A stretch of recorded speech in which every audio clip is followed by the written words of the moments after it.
reviewed those options with you and also the stereographers, and during the tech scouts really started to piece together these amazing 3D shots. And I think it's important to note that, you know, writing for 3D is definitely a skill to be learned as well.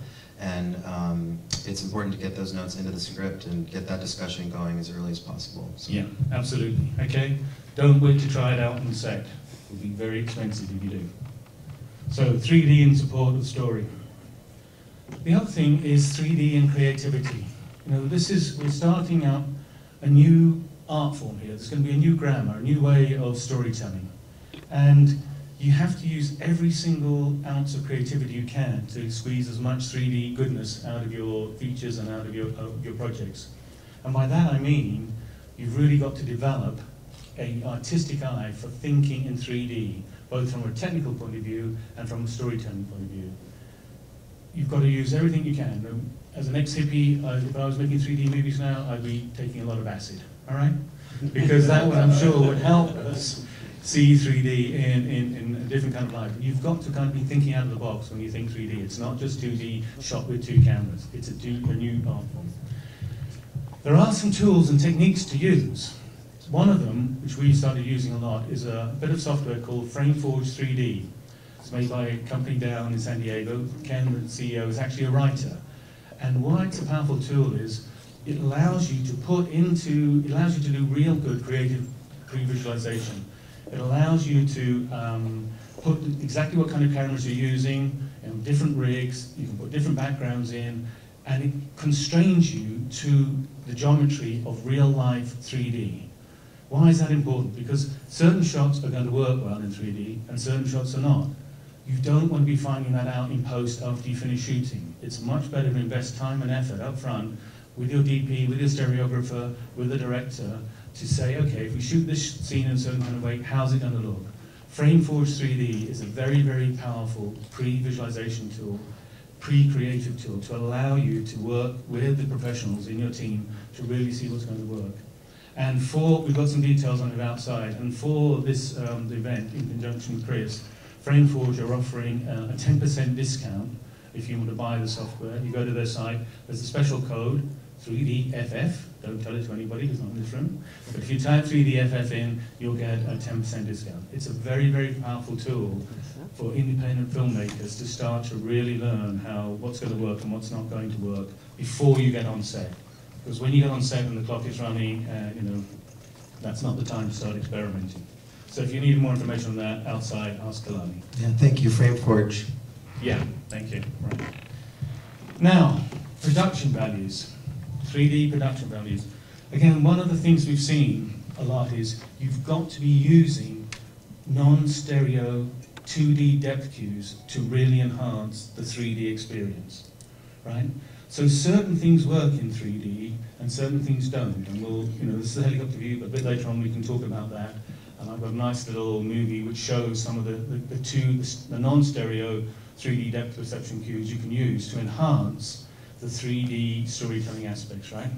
And again, you've got to sit down, talk with your stereographer, talk with your DPs, and really start thinking about when you do set design, when you're out on location, what are those two non-3D depth perception cues that work well?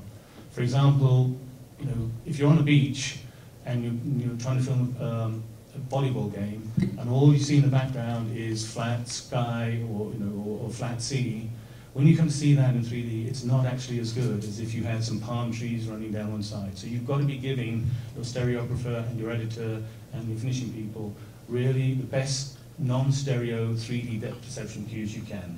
And again, that's part of the whole collaborative process between director, scriptwriter, stereographer, and DP, to be thought out ahead of time and not after the fact. Again, the whole point of this is to put production value onto the screen.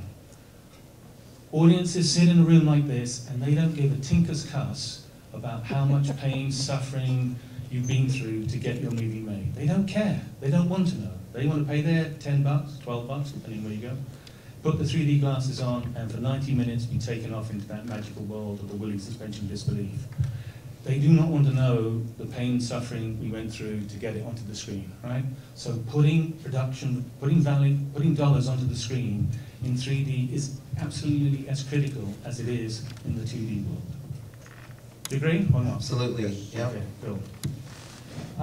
Again, we'll come back to there's all different kind of camera choices, right? Okay, so the technology at some point becomes important, which is why you need to talk to the Andrews of this world and Sarah of this world.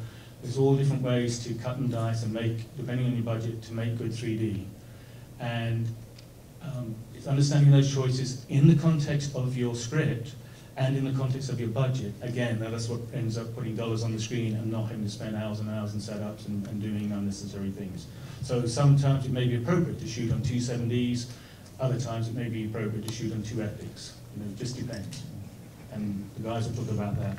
There's all kinds of different technologies you can use, and more importantly, there's different kinds of stereographers. These guys are very creative in their own right, and you've got to find the stereographer who matches your style of working with the script that you want to bring to fruition. The most important thing I've seen as a post house is the audience, right? At some point, you want people to watch your content.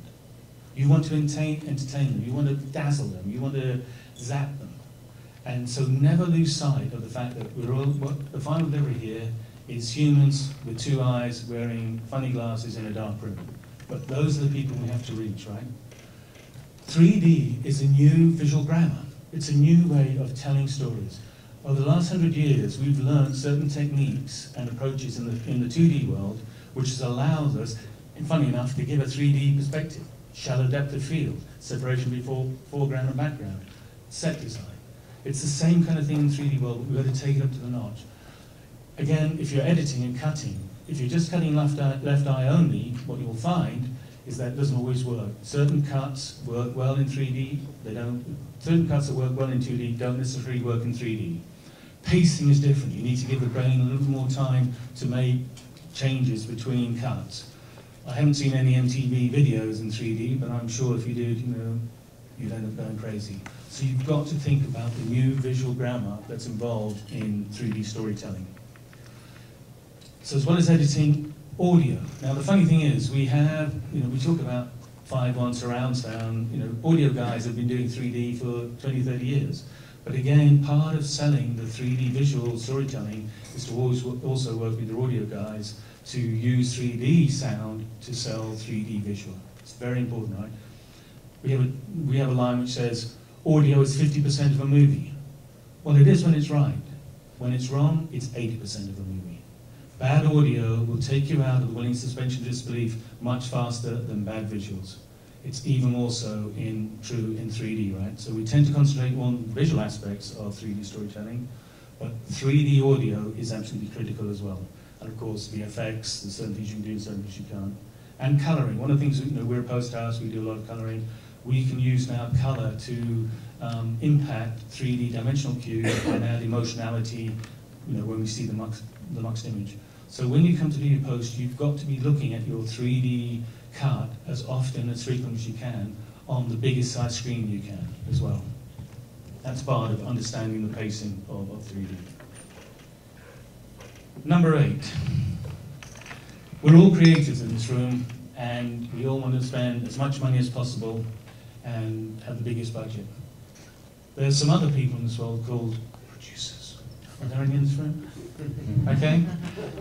Producers, for some reason, don't know why, they tend to have a slightly different perspective than directors, actors, DPs, editors, colorists, whatever. They don't quite like the idea of spending tons of money. I know. It's surprising, I know. But nonetheless, you've got to be very, very cognizant of the budgetary implications of shooting 3D. For example, is it going to cost twice as much? Because if it's going to cost twice as much, you're probably not going to get funded, right? Unless you're Jim Cameron, that's a different story.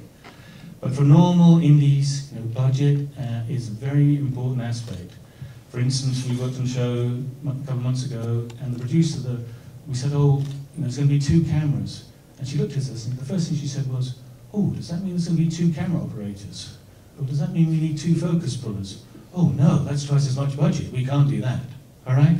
So budgetary implications are very, very important for getting 3D production at an indie level, actually even at a studio level, but at an indie level, you've got to be super smart about where you spend your pennies. And as Chris said earlier on, getting the pennies is hard enough, but spending them is, you've got to be very careful. So one of the most important things to do is plan, right? Plan, plan, plan. And we all know about the 5 Ps of S3D movie.